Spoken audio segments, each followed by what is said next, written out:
Yesterday, December 7th, 1941, a date which will live in infamy. I can hear you, the rest of the world hears you, and the people who knock these buildings down will hear all of us soon. Tonight, I can report to the American people and to the world that the United States has conducted an operation that killed Osama bin Laden, the leader of Al-Qaeda, and a terrorist who's responsible for the murder of thousands of innocent men, women, and children.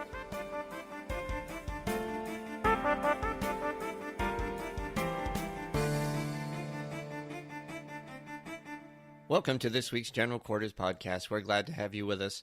If you're a veteran and would like to share your story, kindly reach out to me at generalquarterspodcast@gmail.com. That's generalquarterspodcast@gmail.com. Before we start the show, I want to thank everybody. We've had a real exciting launch here with General Quarters, getting some good interviews and talking to some really, really fine people.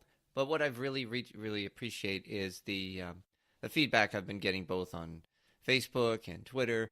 And, as I told a lot of people last week as we finished up the James Hornfisher episode, that I would be getting signed books from James. So Jim has fulfilled his obligation. I shipped him the books. He's shipping them back to me now.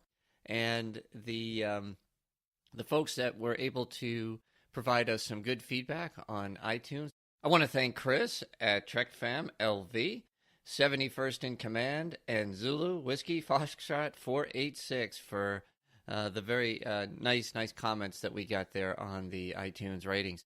What I encourage you all to do, please, whether it's complimentary or critical, I do appreciate your feedback, and I will be getting books out until they're gone. So I ordered over 15 books, and he signed them all, and they're all coming my way. I'll get them out to you. So please reach out to me either on Facebook, or you can ping me through my email address again. That's generalquarterspodcast@gmail.com, and I will get you your book. So thank you so much for writing.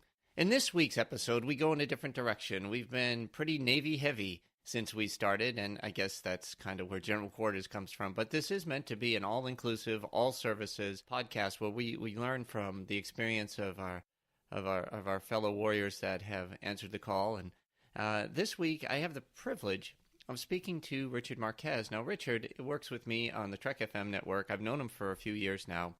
I attended his wedding. I met a lot of his Army buddies that served with him in Iraq. And, one of those things, you never really ask or you go into details about their history or their service. It's one of those things people either want to share or they don't. And I asked Richard if he would be interested in kind of, sharing with a larger group what his experience was. To me, it's great learnings, but more than anything else, it's understanding the experiences that so many of our veterans go through. And I think if you listen to episode 1 or 2, where we really dive into with Captain Tim Cooper and Commander Tom O'Malley, we get some real good insights into their career and what motivated them. And with Richard, we go in a different direction. We're going Army, we're going enlisted. Here we go for those folks out there that are in the same boat I am. We get a really fascinating story with Richard. I hope you all enjoy it. We're going to pick up our interview right where he is making the decision coming out of high school. So enjoy this episode of General Quarters.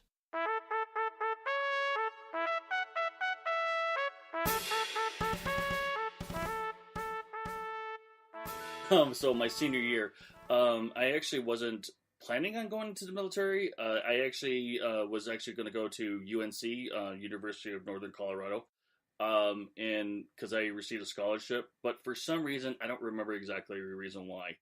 I just wanted to serve, and actually, the Air Force was going to be my first choice. But it just I don't know. I didn't feel. I didn't feel like it like I wanted to, like, for some reason when I was in the office I didn't feel like I wanted to be a part of the Air Force after I took the ASVAB test and whatnot. So for some reason, I went over. Well, actually, I went over to the Marine Corps, and then they told me, the Marine Corps is religion, and then I went right at that door when they said that.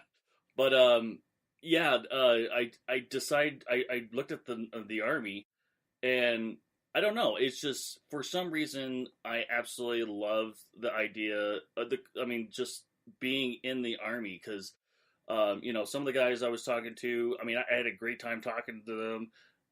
I didn't have that kind of feeling when I was in the Air Force office. And just let you know, I'm also an Air Force brat, as you just said, but a good majority of my family is actually Army. I don't know if you knew that.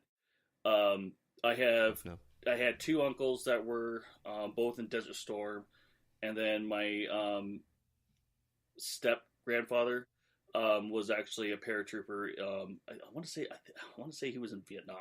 I think he was. He didn't really like to talk about his military service, but he was Vietnam era when he joined. So, but I mean, a good majority of my family was actually already Army at that time. So I guess it was a kick to the gut for my dad when I joined the Army instead of the Air Force, because he really did want me to join the Air Force, but I just couldn't see myself basically sitting. Well, I don't want to say sit behind a computer because that's what I do now. But I know, relative, right? I guess. But like, I didn't want to spend my military career as someone that sits behind a chair. I actually wanted to, go out there into the field and, do stuff, blow stuff up and whatnot. And that's ultimately what I did. And I absolutely enjoyed it. No, I get it. It is funny how, people, ever since I was very young, I knew that I wanted to be in the Navy. So I for me, it was a very simple decision. But for a lot of people, when they go to a recruiting office or a station, and all four branches or five if the coasties are there, a lot of it's first impression, right? You just don't know. And it's funny how, the Marines intimidated you enough. It was like, nope, not for me. I certainly get the background on it. But it is incredible how the right person with the right personality, with the right, I guess, temperament and excitement and exuberance can influence somebody to join their service. And because I didn't have that experience, it's always interesting to me because I've heard these stories, from a lot of people. They literally were not sure what service they were going to join.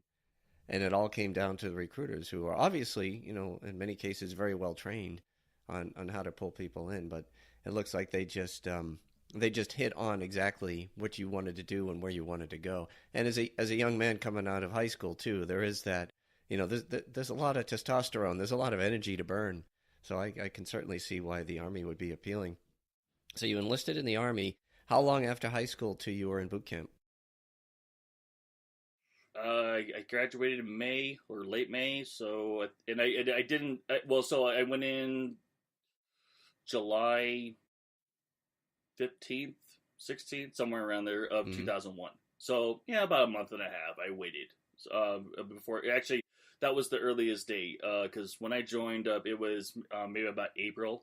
It was a month before I graduated high school and signed all the dotted lines and everything. So, and then that was the earliest date that I could actually go. So, 2 months before 9/11. So, yeah.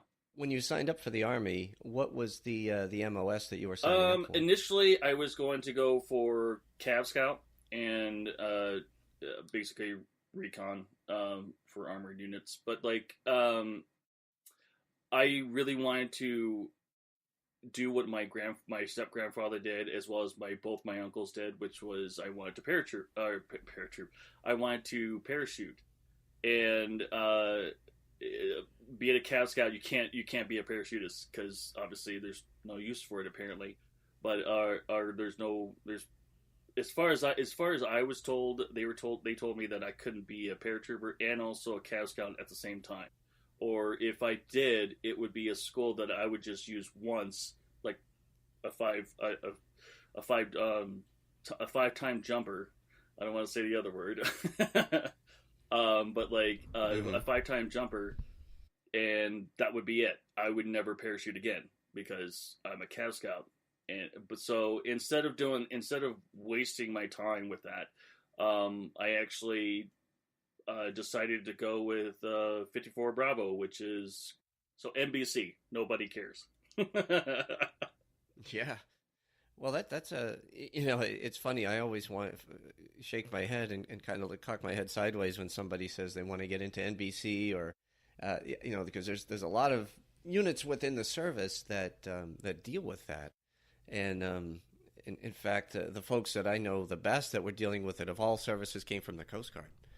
And they spent a lot of time actually at the World Trade Center doing a lot of the cleanup there because it's a I guess it's not a common job in the service, even though they all have elements of it. But to do that in the Army, to me, is like, man, Richard, you definitely were getting into something. Considering where we were in our fight on terrorism at that point, I mean, in 2001, even before 9/11, there had been a lot of events, a lot of fear about nuclear proliferation, if I can say that correctly, and the terrorists getting their hands on dirty bombs. I mean, these conversations were happening quite common, in that day and age. So that's a very daring field, I would say, to jump Honestly, into. I had no idea what I was getting myself into. I mean, the way I was told what a chemical expert was that I would be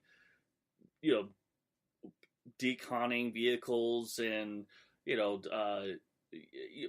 basically knowing what these weapons are. I mean, and whatnot, and that sounded appealing to me. I mean, I really liked the sound of it. But when I got into the actual job, which I was assigned to actually an infantry unit, and the NBC specialist is different in a chemical unit. Or a chemical unit versus being attached to an actual frontline unit, it's a whole different job. I mean, you kind of had to know everything, but it's kind of like you don't know everything. I mean, it's because I never served in an actual chemical brigade or company brigade or anything like that. All I knew was what I was in training. What I was taught in training, and then on top of that, OJT basically is what it boiled down to when I was out in the field. So I see. So, okay, I get it. So I envisioned you, running around in mop gear, training with a whole unit that's going in there to, to locate, diffuse, clean, whatever, a situation. So you were assigned to an infantry unit as a job specialist with good knowledge of these types of weapons, what they could do, and I guess also training your soldiers on what they could do to defend against it. Is that more accurate? Exactly. That's exactly what I did. Yeah. I got you. Okay, so you go through boot camp, you get this MOS, and then where are you assigned? Well, I did school. All of it was done at Fort Leonard. It's not done in Fort McClellan like it used to be. Obviously, Fort McClellan actually is closed down right now, has been closed down for 30, 40 years or something like that. The chemical school for basically every branch is in Fort Leonard Wood. But once I graduated out of Fort Leonard Wood, I went to Fort Benning and basically did basic airborne, parachuted for 3 weeks, and then I was stationed out into Vicenza, Italy, with the 173rd. 173rd. Now, what is the 173rd? The 173rd. I want to say,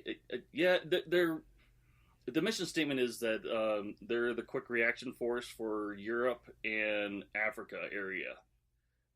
Even though we're the closest to, Iraq and Afghanistan and all that, but that's 82nd's jurisdiction.